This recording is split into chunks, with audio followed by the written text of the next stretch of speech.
Welcome to GK facts. स्वागत है एक बार फिर से आप सबके अपने यूट्यूब चैनल जीके फैक्ट्स में। जानेंगे इस वीडियो में, यानी कि आज जो हम 5 बजे 25 क्वेश्चन करने वाले हैं वो किसके हैं, वो है साइंस के। तो आज का जो हमारा डेली डोज है, या कह लीजिए आपका जो डेली डोज है, वो है साइंस क्लास का। ठीक है, साइंस के हम लोग 25 क्वेश्चन करने वाले हैं, चाहे वो फिजिक्स हो, केमिस्ट्री, बायोलॉजी, सबके हम लोग मिलकर 25 क्वेश्चन करेंगे।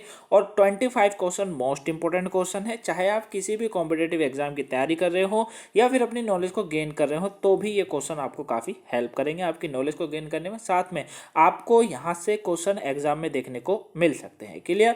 तो ऑल कॉम्पिटेटिव एग्जाम, किसी भी एग्जाम का नाम लेना सही नहीं होगा, फिर भी railway, NTPC, group D, SSC, GD, constable, police, defence या किसी अदर एग्जाम की भी तैयारी कर रहे हैं, तो भी ये क्वेश्चन आपके लिए मोस्ट इंपॉर्टेंट है। क्लियर है? एमसीक्यू के रूप में हम 25 क्वेश्चन को जानने वाले हैं। वीडियो को एंड तक जरूर देखिएगा, क्योंकि हर क्वेश्चन को हम लोग डिटेल से समझेंगे। वही इस वीडियो की जो पीडीएफ फाइल का लिंक है नीचे डिस्क्रिप्शन बॉक्स में दिया हुआ है, वहां से आप डाउनलोड कर सकते हैं। तो चलिए स्टार्ट करते हैं और जानते हैं आज के साइंस का सबसे फर्स्ट क्वेश्चन।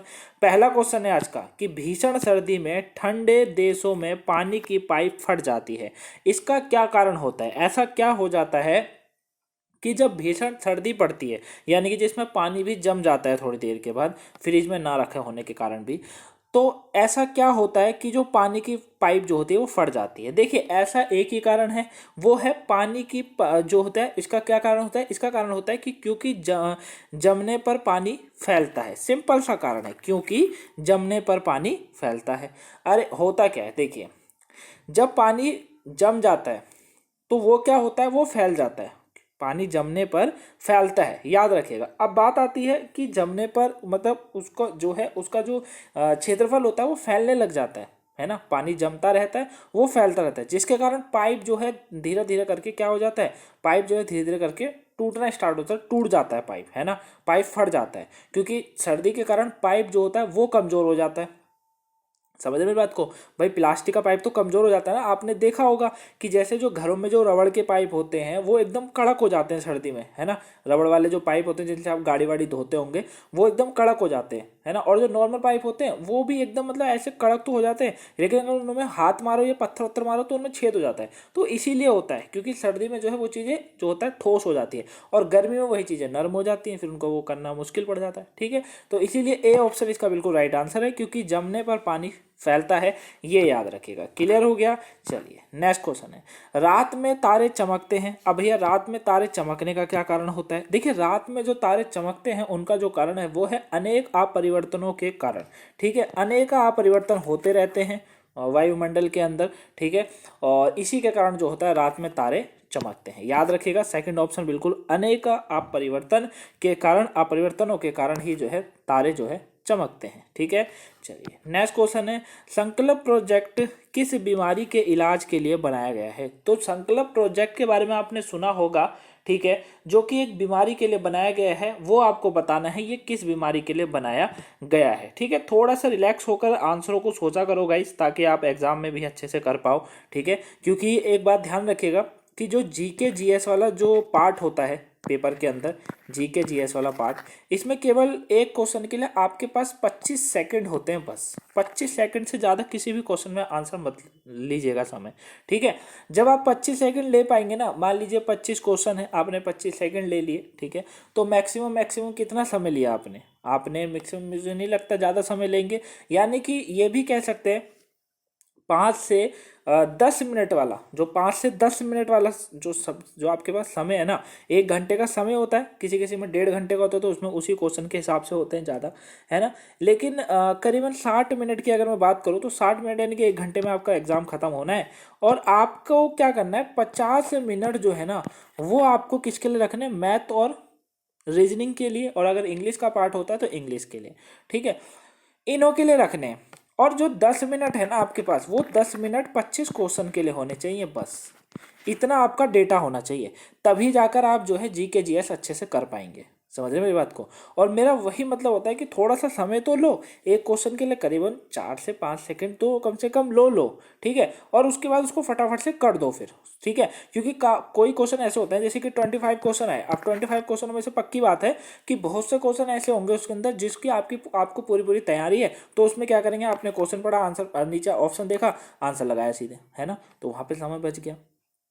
लेकिन मैथ और रीजनिंग के लिए समय बचाना बहुत ज़रूरी है, क्योंकि टफ थोड़ा पेपर जो होता है मैथ का और उसके लिए समय चाहिए होता है। ठीक है, तो इसलिए मेरा यहाँ पर यही कहना था कि जो अभी जो अब जैसे मैंने क्वेश्चन पढ़ा कि संकल्प प्रोजेक्ट किस बीमारी के इलाज के लिए बनाया गया है, तो थोड़ा सा सोचो, कुछ सेकंड तक सोचो। मैं भी कुछ सेकंड देता हूँ आपको, चाहे वो सुबह की करंट अफेयर वाली क्लास हो, वो कैब में भी जो है, वो कैब तो चलो उसमें तो ऑप्शन नहीं होते, लेकिन पेपर में होता है तो वहाँ पर। ठीक है, बाकी जो MCQ कराता हूँ उसमें मैं आपको कहता हूँ कि बताइए इसका आंसर क्या है। मैं तो करंट अफेयर में भी बोल देता हूँ कि बताइए इसका आंसर क्या है ना। तो थोड़ा सोचना, ताकि आप सोच सको।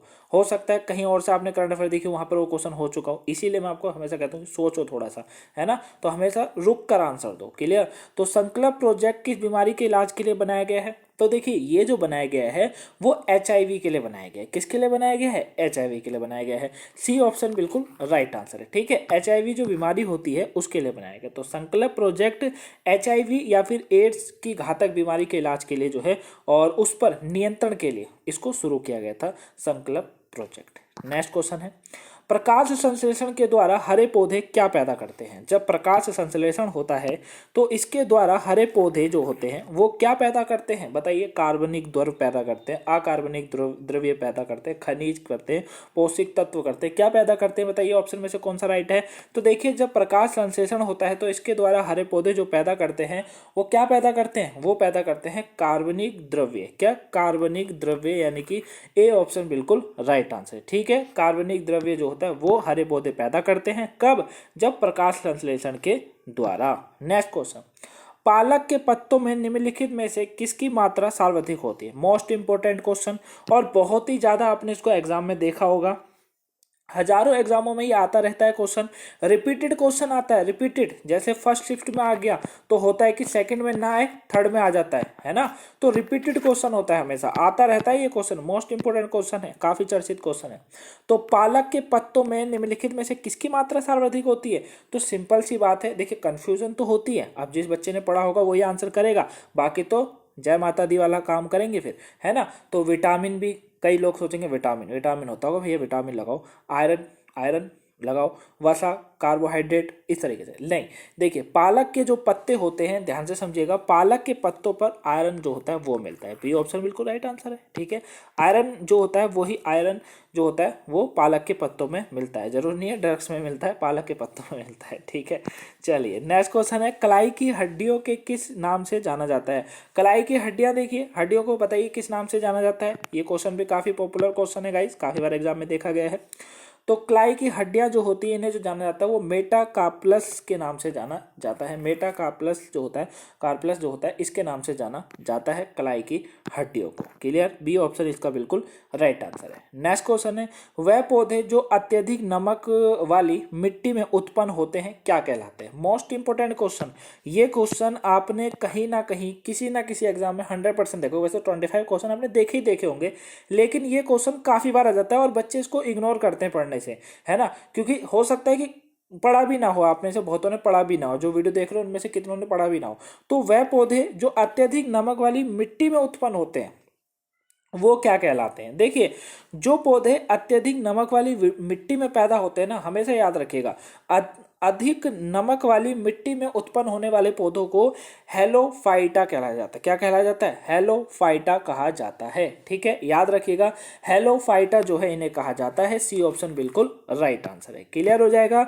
देखिए वह पौधे जो अत्यधिक नमक वाली मिट्टी में उत्पन्न होते हैं हेलोफाइटा कहलाते हैं। ठीक है, हेलोफाइटा नाम याद रखिएगा, इंपॉर्टेंट है।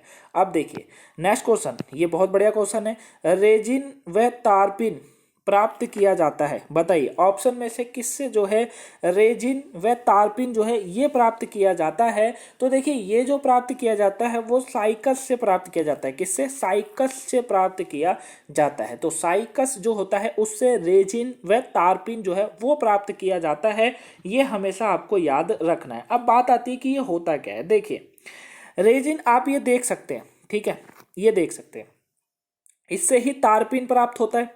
ठीक है भाई, रेजिन से ही तारपिन निकलता है। तारपिन क्या होता है, ये होता है चिपचिपा टाइप का, जो गाँवों में रहते हैं ना, जैसे उत्तराखंड की तरफ जो रहते हो या गाँवों में, आपने बड़े बड़े पेड़ देखे होंगे, खूब बड़े बड़े होते हैं, चीड़ का पेड़ जिसको कहा जाता है, चीड़ का, सुना है क्या नाम, चीड़ का पेड़, चीड़, इसके जो पौधा पेड़ होते हैं ना, इसको फाड़कर बोला जाता है कि इसको फाड़कर इसमें से इस तरीके के जो है ये तार पिन निकाला जाता है और बहुत महंगा बिकता है ये, ठीक है। तो इसका साइकिल से निकलता है, सी ऑप्शन बिल्कुल राइट आंसर है। नेक्स्ट है पादप तथा जंतु में मुख्य अंतर क्या है। भाई पादप और जंतु में मुख्य अंतर क्या है, तो पादप तथा जंतु में जो मुख्य अंतर है वो किसका दिखता है, सिंपल सा क्वेश्चन सिंपल सा आंसर, क्या दिखता है, पोषण का दिखता है, डी ऑप्शन बिल्कुल राइट आंसर है, ठीक है, याद रखिएगा। नेक्स्ट है निम्नलिखित में से कौन सा पदार्थ जो है वो आरएनए तथा डीएनए दोनों में पाया जाता है, मोस्ट इंपोर्टेंट, क्या दोनों में पाया जाने वाला, यानी कि आरएनए और डीएनए में क्या पाया जाता है निम्न में से। तो आरएनए और डीएनए में जो पाया जाता है ना गाइस, हमेशा याद रखिएगा वो पाया जाता है एडीनिन, क्या एडीनिन, ठीक है, एडीनिन जो है ये पाया जाता है, adenine. Next question, ATP, ATP का निर्माण कहाँ होता है, बताइए, जो एटीपी होता है उसका निर्माण कहाँ होता है। हमेशा याद रखिएगा कि एटीपी का जो निर्माण होता है वो होता है कहाँ पर, माइटोकॉन्ड्रिया में, कहाँ पर, माइटोकॉन्ड्रिया में जो है एटीपी का निर्माण होता है। नेक्स्ट क्वेश्चन है रेशम का कीड़ा अपने जीवन चक्र में किस चरण में वाणिज्यिक तंतु पैदा करता है। तो बताइए, जो रेशम का कीड़ा होता है, रेशम निकलता है जिससे, वो जीवन चक्र में, अपने पूरे जीवन चक्र में किस चरण में, कौन सा चरण ऐसा होता है जिसमें वाणिज्यिक तंतु पैदा करता है। तो वो जो पैदा करता है वो हमेशा याद रखिएगा पूर्ण कीट में, किसमें, पूर्ण कीट जब व्यवस्था होती है उसकी, जब पूर्ण कीट वाली जो चरण चल रहा होता है उसका, उसमें वो तंतु पैदा कर देता है। क्लियर। नेक्स्ट क्वेश्चन है पोषण नाल प्रारंभ कहाँ से होता है। पोषण नाल नाम सुना है क्या, पोषण नाल प्रारंभ कहाँ से होता है, अरे पोषण नाल की बात चल रही है, ये क्या क्या चल रही है, पोषण नाल की बात चल रही है। तो ये जो होता है वो मुख से स्टार्ट होता है, उसके बाद सारी प्रक्रिया छोटी आंत बड़ी आंत इसमें चलते चलते बाहर को निकल जाती है, जो खाना आपका वेस्ट होता है, ठीक है। तो पोषण नाल जो प्रारंभ होता है वो मुख से होता है, इसको हमेशा याद रखना है, एग्जाम में क्वेश्चन आ सकता है। नेक्स्ट है लाल रक्त कोशिकाओं की औसत आयु कितनी होती है। भाई लाल रक्त कोशिकाएं, ध्यान दीजिए क्या कहा जा रहा है, लाल रक्त कोशिकाओं की औसत आयु कितनी होती है। तो लाल रक्त कोशिकाओं की जो औसत आयु होती है वो होती है कितनी, वो होती है 120 दिन की। भाई होती है नहीं होती है, 120 दिन की होती है नहीं होती है। लाल रक्त कोशिकाओं की औसत आयु कितने दिन की होती है, 120 दिन की होती है। देखिए मैंने तो साइंस नहीं पढ़ी, आप लोगों ने पढ़ी है, 120 दिन की। मैं सही हूँ गलत हूँ कमेंट बॉक्स में जरूर बताइएगा, ठीक है। चलिए नेक्स्ट क्वेश्चन है 1 ग्राम वसा के ऑक्सीजन से कितने कैलोरी ऊर्जा मिलती है। क्वेश्चन पे ध्यान दो, क्वेश्चन पे ध्यान दो गाइस, 1 ग्राम वसा के ऑक्सीकरण से कितने कैलोरी ऊर्जा मिलती है। तो कितनी कैलोरी ऊर्जा मिल जाती है 1 ग्राम वसा से, तो ये जो मिलती है वो मिलती है कितनी, कितनी मिलती है, ये मिलती है टोटल 9.3, ठीक है, 9.3 जो है वो मिलती है, हाँ 9.3 मिलती है, हमेशा याद रखिएगा। तो इससे जो मिलती है वो कितनी मिलती है, 9.3 मिलती है 1 ग्राम वसा के ऑक्सीकरण से कैलोरी। लगभग कितने तत्व जीव पदार्थ के संयोजन में भाग लेते हैं, बताइए कितने लेते हैं। तो ये जो टोटल लेते हैं वो लेते हैं 30, बी ऑप्शन बिल्कुल राइट आंसर है इसका, याद रखिएगा क्वेश्चन इंपॉर्टेंट है। हृदय की भित्ति जो होती है वो कितने परत होती है, मोस्ट इंपोर्टेंट क्वेश्चन, काफी बार एग्जाम में ये क्वेश्चन आपने देखा होगा गाइस, काफी बार आपने ये एग्जाम में क्वेश्चन देखा होगा, मेरी आवाज चली गई थी अभी, काफी बार आपने ये एग्जाम में क्वेश्चन देखा होगा माफ कीजिएगा। तो पूछा जाता है कि जो दिल होता है, हमने तो दिल ऐसे ही देखा है, फिर 1 मिनट में बनाने की कोशिश करता हूँ, ठीक है, बन जाए तो। देखिए मैंने कहा है ना ड्राइंग मेरी बढ़िया नहीं है बिल्कुल, ठीक है। तो दिल जो होता है ये दिल नहीं होता वैसे, असली दिल कुछ और ही होता है।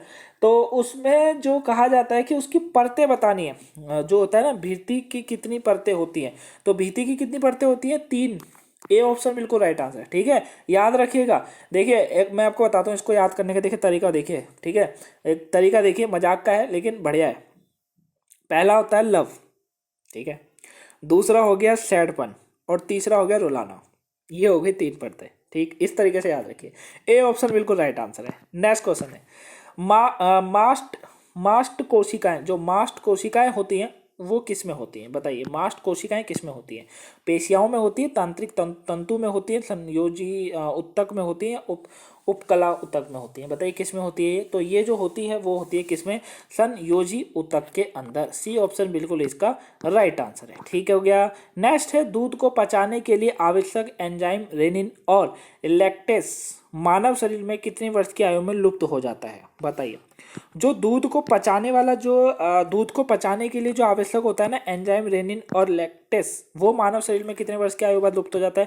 तो वो 8 वर्ष के बाद लुप्त हो जाता है। ठीक है, जब आप 8 वर्ष के हो गए होंगे, अब तो हो ही गए होंगे, तो लुप्त हो गया है। ठीक है, ये दूध को पचाने के लिए काम आता है। इसके बाद हमको लोग खुद ही उस चीज़ को जो है ऑब्जर्व कर लेते हैं, इसीलिए वो लुप्त हो जाता है ना। इसलिए सब माना जाता है कि बच्चा जो होता है वो बाल अवस्था में होता है, मतलब वो उस चीज़ को नहीं पचा पाता है दूध को। कांच जो है परवलित प्लास्टिक बनाने के लिए किस प्रकार के कांच का प्रयोग किया जाता है? तो परवलित प्लास्टिक बनाने के लिए कांच का किस प्रकार का यूज करा जाता है? तो ये जो किया जाता है वो किया जाता है रेसा कांच का। ठीक है, रेसा कांच जो होता है उसका करा जाता है। डी राइट आंसर है, याद रखिएगा। स्टील में कार्बन की प्रतिशत बताइए कितना होता है, कितने प्रतिशत होता है स्टील में कांच? तो ये जो कार्बन में जो प्रतिशत होता है वो होता है 0.1 से 1.5 तक। ठीक है, 0.1 से जो होता है करीबन 1.5 तक माना जाता है। ठीक हो गया। नेक्स्ट क्वेश्चन है, निम्नलिखित में से वह धातु कौन सी है जिसका प्रयोग विद्युतीय चुंबक के रूप में नहीं किया जाता है? बताइए। ये क्वेश्चन, ऐसे क्वेश्चन एग्जाम में आते हैं। तो निम्न में से कौन सी धातु है जिसका प्रयोग विद्युतीय चुंबक के लिए नहीं किया जाता है? कौन सी धातु है? वो है तांबा। तांबा का नहीं किया जाता है। बी ऑप्शन बिल्कुल राइट आंसर है। क्लियर, तांबे का नहीं किया जाता है। प्रकृति में सबसे सशक्त बल कौन सा है भाई?